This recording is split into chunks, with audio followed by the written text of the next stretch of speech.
The fact that you just played those 3 venues in the span of 3 months. I mean, that's got to be a 25, 30 point game in fantasy Nashville. Yeah.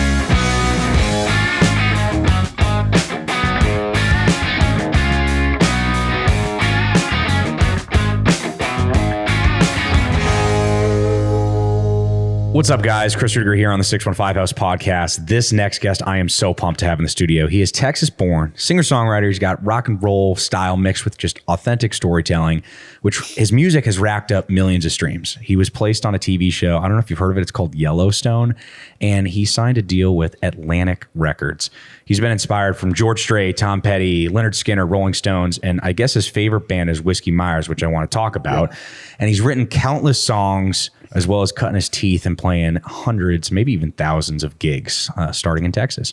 His song, Beautiful Eyes, it's my personal favorite, and he also just put out a rendition with Nashville country singer Ella Langley, good friend, and also crushing it, so I want to talk about that. He's got 15 songs of straight heat on this album. It's called Crossing Lines, and we're going to have to get into it and talk about it right now. So please welcome Tanner Usrey. Yeah. How's it going, man? How are you, bud? Good. Good to see you, man. How was that for an intro? Did I hype you up a decent amount? It was good, yeah. I tried my best. Well, it's Usrey. I did what I say, Usrey? I got so nervous, dude. You're such a big guy here. You know, I'm freaking out. Usrey. I know. Usrey? Yeah, Usrey. Usrey. It's got like that little kick at the end there. I've been digging your music for a while. First popped up, started listening, kind of over the past few months, and then this album drops. Yep.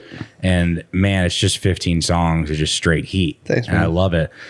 Talk to me a little bit, man. Like, where'd you get your start? Well, I've always kind of, been the singer of the family, and you want me to go back all the way to the beginning?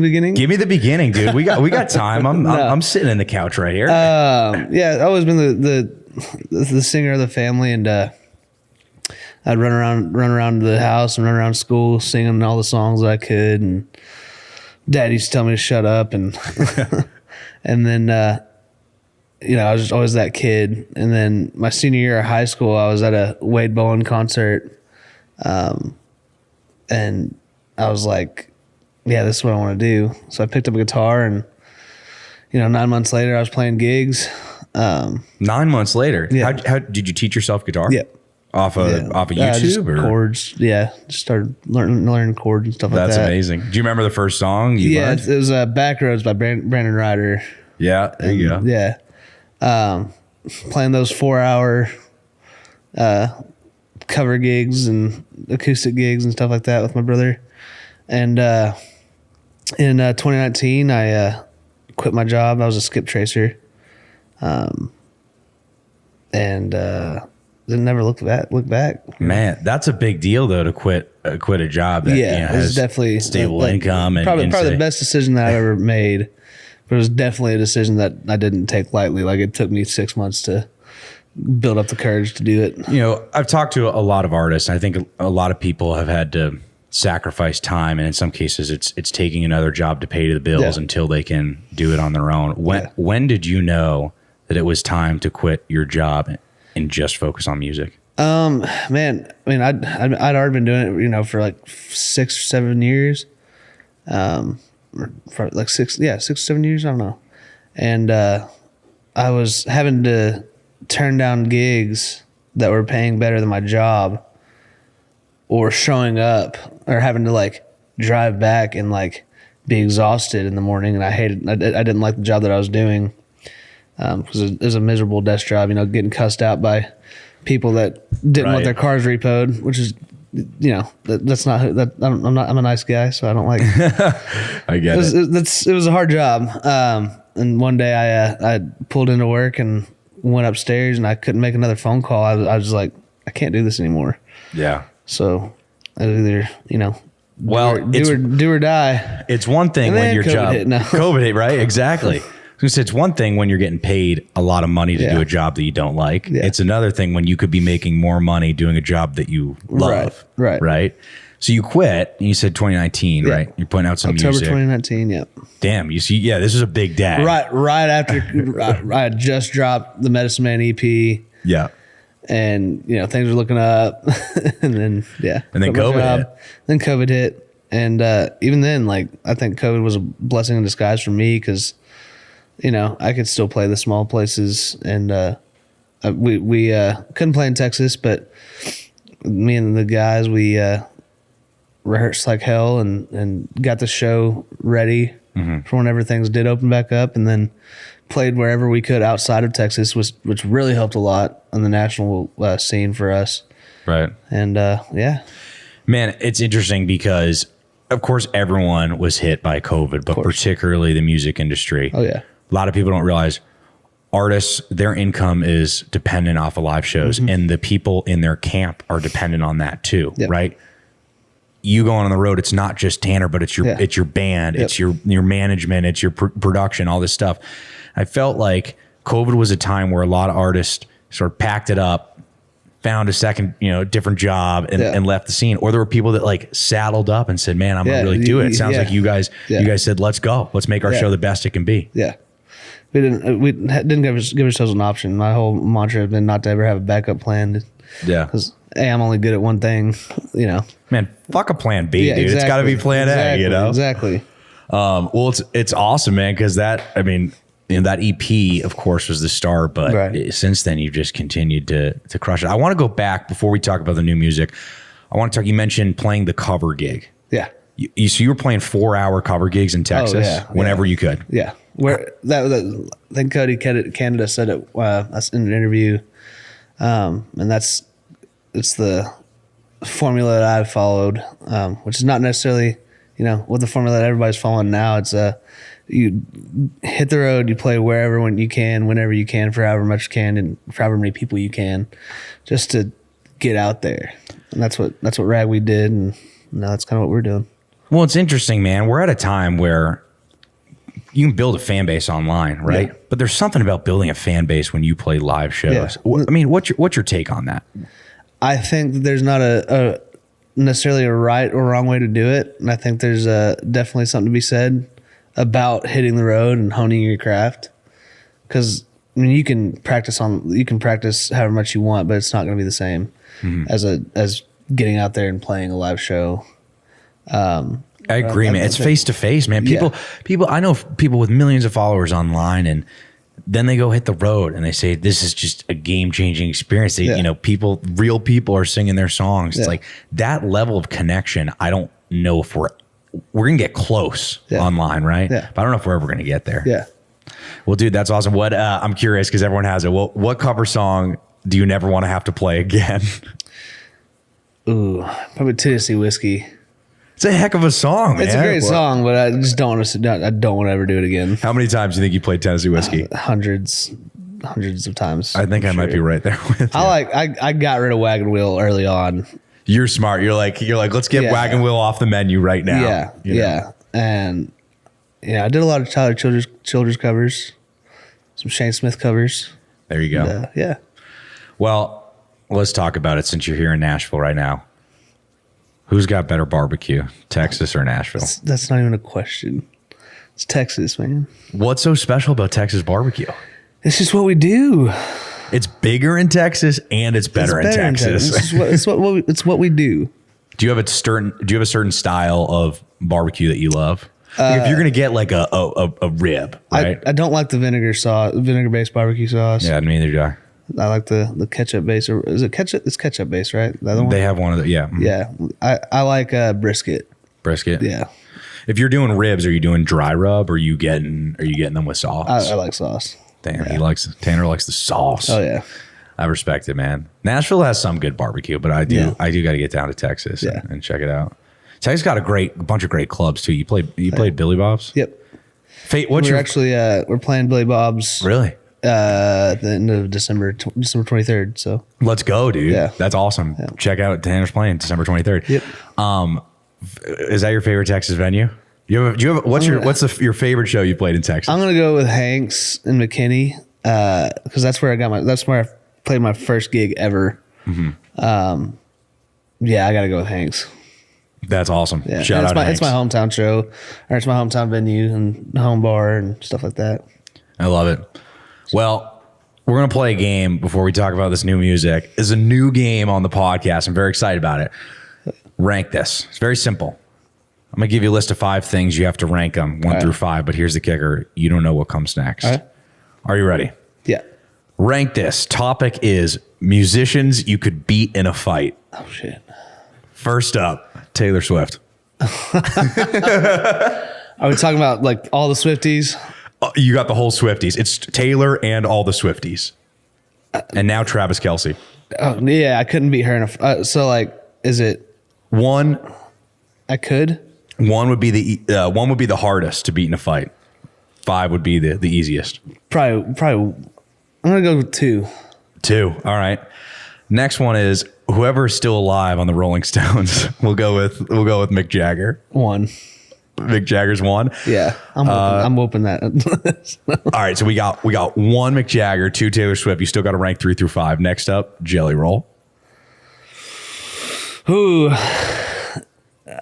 probably 3. 3. All right, I think that was the right pick. Your next one's Post Malone.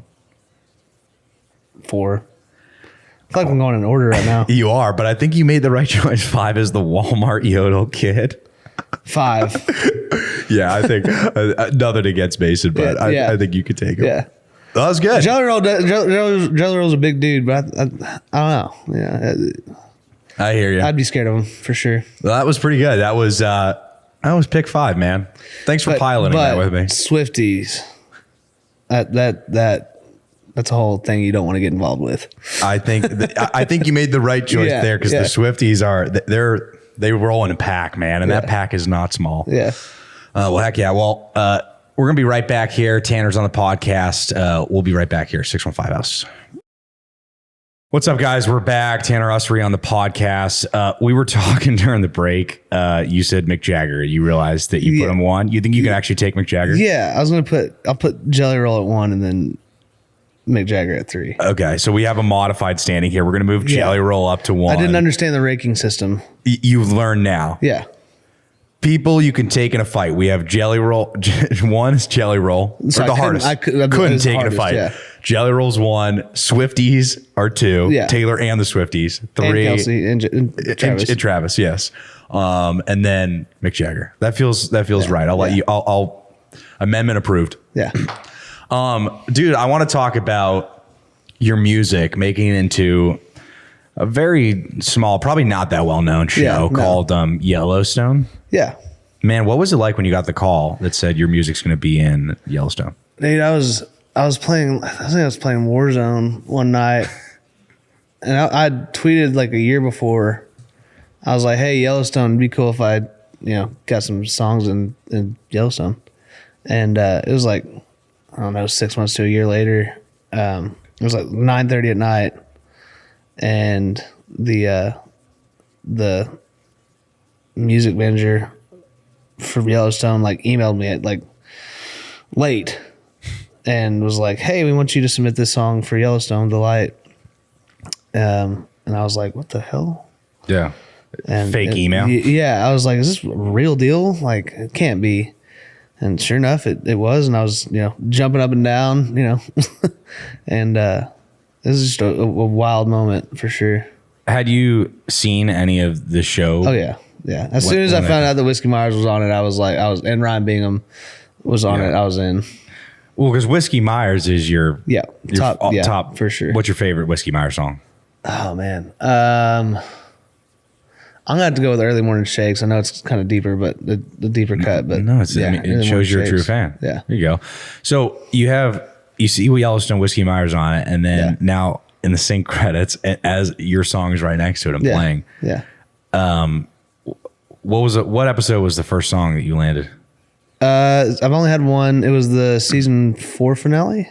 That's what I thought, right? Yeah. Okay. I don't want to give any spoilers to people that haven't seen Yellowstone, but a heck of a finale. Yeah. Oh, for sure. We're going to play a game, and this game is called Pick One, Cut One. And the theme is Yellowstone. So I'm going to name 2 characters. You have to keep one, and then you got to cut one. You ready? Hell yeah. Here we go. 3, 2, 1. First up, we got John Dutton or Jamie Dutton. Cut Jamie. Yeah, I agree. John Dutton or Walker? I'm cutting John. Walker or Rip?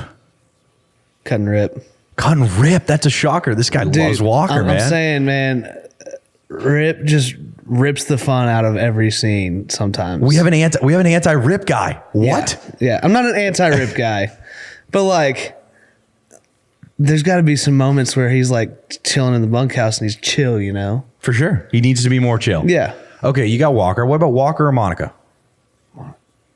Walker. Monica. Okay, we'll get her out. Walker or Casey? Ooh, now we're getting good. Yeah. And you know they both sing. I know. Casey's my favorite character. I'm going to have to cut Walker. Casey. All right, and then last up, Casey or Beth? I'm cutting Beth. Casey Dutton for the win. Look at that. Yeah. That's amazing. If you could collaborate. I'm also a Ryan Bingham. I'm biased on Ryan Bingham for sure. If you could collaborate with Walker, Ryan Bingham, or Casey, Luke Grimes on a song for Yellowstone, who would you collaborate Ryan Bingham with? For sure. I think Ryan's so damn He's good, one dude. of the best. Ryan, he's if you're one of the listening best to shows this, I've ever seen. And I've seen him twice, and both times he's just amazing. Incredible, dude. Yeah. It's awesome. Well, man, you got this album out, Crossing Lines, 15 songs, crushing it out with Atlantic Records. Yep. Talk to me about the process of putting together this album. Man, it was pretty grueling actually last year.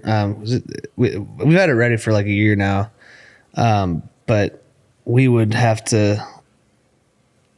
playing 185 dates a year that last year while recording the album. So we would have You're playing 185 shows and recording an album. Yeah. When did you sleep? We'd have to come in from a show or a run next day, hit the studio at 8 a.m., you know, while I was still writing the record. So I would come in early, finish a song with my producer, Bo, and then we'd cut that song that day. And we just did that until we had, you know, enough songs. Amazing. Do you have a favorite song on the project? I'm going to say Evelyn's Eyes right now. It's changed quite a bit. Sometimes it changes, but Evelyn's Eyes is probably my favorite right now. Evelyn's Eyes. That's what that track 13. Yeah, it's a weird one. It's trippy. No, it's good. You got to work your way through the album to get there. Yeah, and it's also with correct me if I'm wrong, but it's with Jesse England. Yeah, right? she did some I guess harmony noises. Well, I heard. Yeah, I could hear in the background. Yeah. Are you guys friends? Oh yeah. Nice. Yeah, she did Make It Out Alive with me as well off the Medicine Man EP. So it's awesome. Another collaboration you did, which is with artists in Nashville, Ella Langley, over at Sony Music. Oh yeah, phenomenal. And it was cool because you powerhouse for sure. When you took a song, "Beautiful Lies," that you had released by yourself, and then she comes on it. What was it like collaborating with somebody on a song? It was great. I mean, I'd done it before with Gracie York, but I think we changed it up enough to, you know, bring new life into it. We put the full band on there, kind of made it into something that I think could be a radio single and, you know, appeal to a new audience for sure with Ella's, especially with Ella's fans and crowd. It's awesome, man. And, are you and Ella close? Yeah, we've gotten close over the course of this whole thing. Do you guys think you could tour together? I think there's talks of doing that. Because that would be a tour that I would go see. I know I haven't seen her full band yet, but I know she puts on a rockin' show for sure. She puts on a killer show. She scares me sometimes, but yeah, she's a badass. That's the sign of a badass. She's kind of intimidating, like, because she's just such a badass. That's the sign of a badass. Yeah. You're a true badass if you can intimidate Tanner. I don't know about that, but yeah. Do I intimidate you? Yeah, for sure. No. Look at that. Look at that. Yeah. Oh, man. Well, Crossing Lines is out everywhere. Yep. You guys got to check it out. It's 15 tracks. It's phenomenal. I want to talk about something that not many artists are able to say that they have done, and you are now in that category, which is you're able to say that you've played the Ryman Auditorium. Yep. Historic venue in Nashville. What does it mean to you to play the Ryman? This particular show, because it's with Shane, means a lot to me, because Shane Smith and the Saints, they're my boys, and they were one of the first people to kind of help me out when I was coming up, and one of the first shows that I really opened was for them. So to play such a historic venue with some of the guys that I love, my brothers. It's probably the show that I've most looked forward to all year. And when we played Red Rocks and the Opry this year. So we're hitting a hat trick, but Ryman's definitely probably top of the list for me. Dude says it so casually, like you just hit the big three: Red Rocks, Opry, and the Ryman. You're like, I played them all. Just thinking about what's next. What the fuck, man? It's amazing. Hey, man, in 1 year, I got a badass booking agent. You know, in like 3-4 months. That's insane, dude. Since August, I played the Opry in August, and then Red Rocks in September, and then now I'm playing the Ryman. Did you think you would play the Opry, Red Rocks, and the Ryman in the span of 3 months? No, not at all. It's insane, dude. But it just started coming in one right after another, and it just, I want to start like keeping stats on artists in country music, sort of similar to how like sports books and like fantasy football is. If we were playing Fantasy Nashville, where you drafted a team of singers, I'd have to put you in a quarterback. The fact that you just played those 3 venues in the span of 3 months, I mean, that's got to be a 25, 30-point game in Fantasy Nashville. Yeah. Maybe there is something to that. What do you think? It could be a thing. I'm getting a nod from fantasy? producer Matt. Maybe Fantasy Nashville. Who would you go with running back? Man, I'd probably just stick to I'd probably Stapleton, because I feel like Stapleton embodies the running back right up the gut. Yeah. Every album he does is just good. He reminds me, here's a take for you. Is Chris Stapleton the equivalent of Christian McCaffrey when it comes to the Nashville country music scene? Like as far as standing out? As far as standing out. For sure. I think so. I think Chris Stapleton has like ushered in a new era for sure. I agree. And for like guys like me, I mean, rock and roll and soul, right. Definitely made it okay to be rock and roll again. I like that. If you could choose like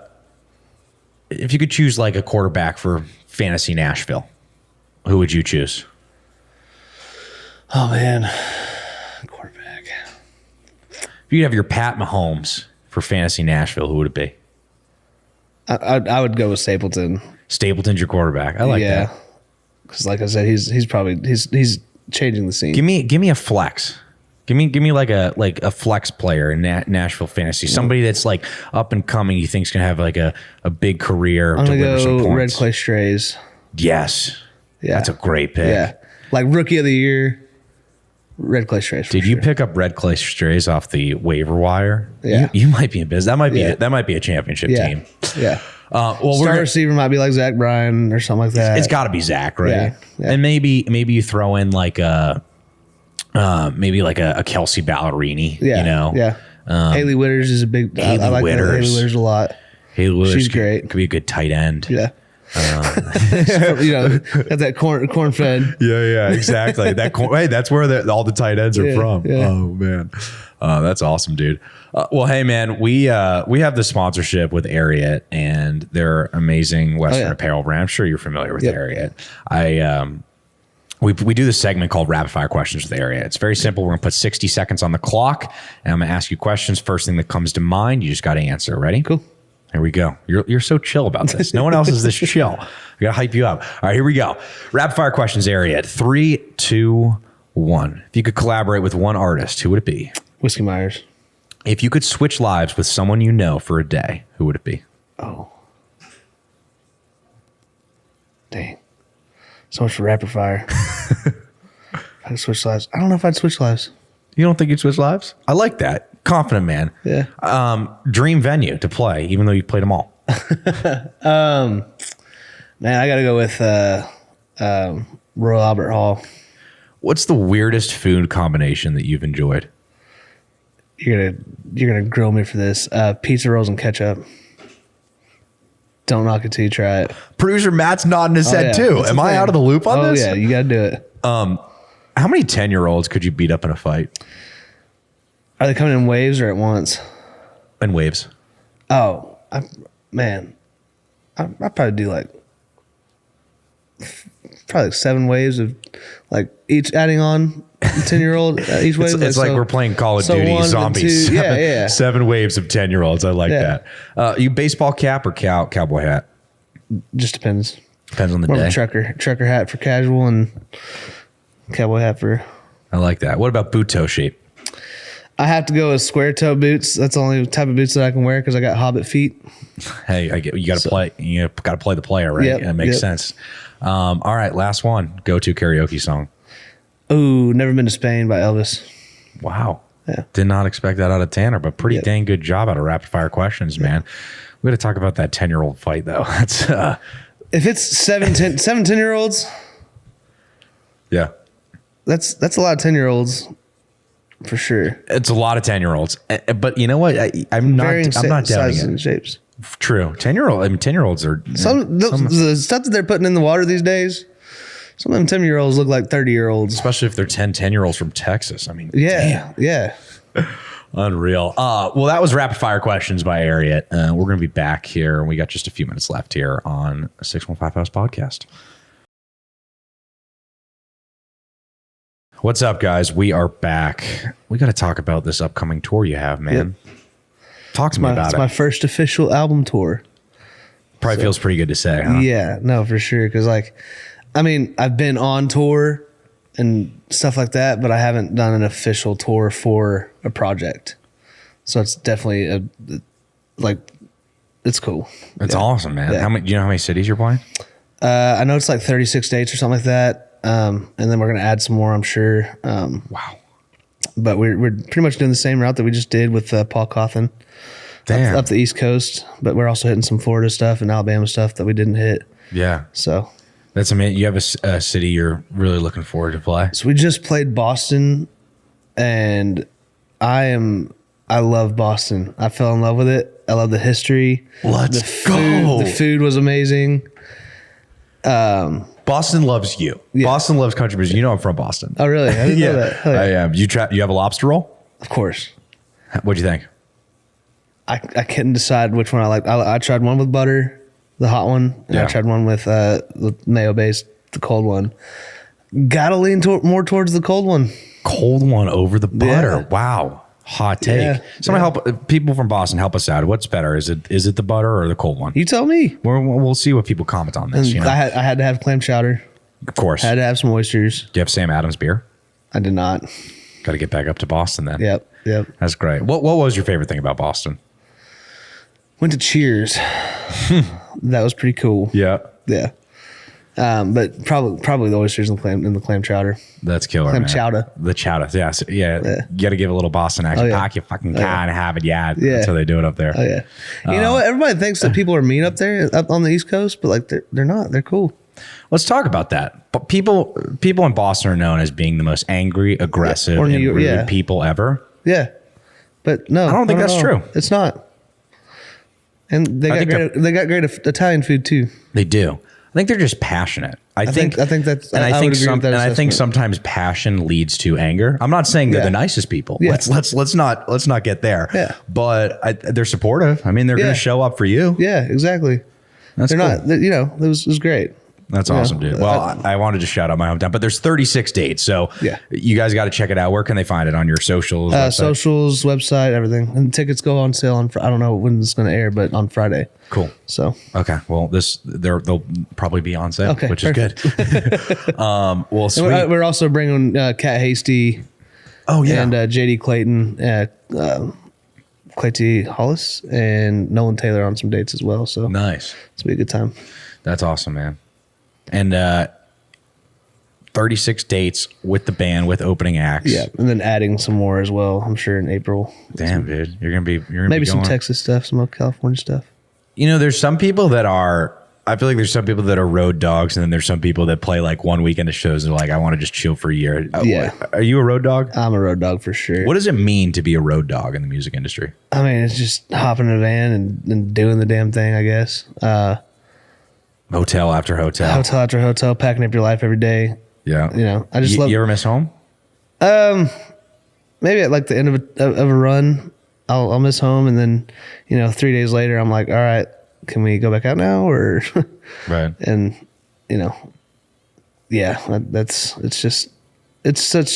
there's something to be said about hopping in the van with your boys and grinding it out every night, playing it. And, you know, I play music to play music for people. And if I'm not playing music in front of people, that just doesn't feel the same. So that's real. I love the high that I get, you know, playing on stage. And it's the best high, dude. I mean, better than any drug, man. Yeah. Well, dude. Well, I don't know, but no. Well, that's the polite way to put it. No. Dude, it's been awesome having you in here. Thank you, man. You guys got to check out Tanner's album, Crossing Lines, which is out now. Tickets are on sale. Get them on your socials. Is your social handle? It's T Usrey Music or Tanner Usrey Music, any form of that. I think it's tannerusrey.com for sure. Yeah. Or I think we're doing Spotify ticket sales as well. So yeah. Killer, man. Well, Tanner Usrey, you guys got to check him out. Thanks for coming on the podcast, dude. I can't wait to see you, whether it's in Boston or back at the Ryman or at Red Rocks, you name it. Yeah. But keep crushing it, dude. And thanks, you got our support, man. Cool. Thanks for having me. Thanks, guys. We'll see you next week.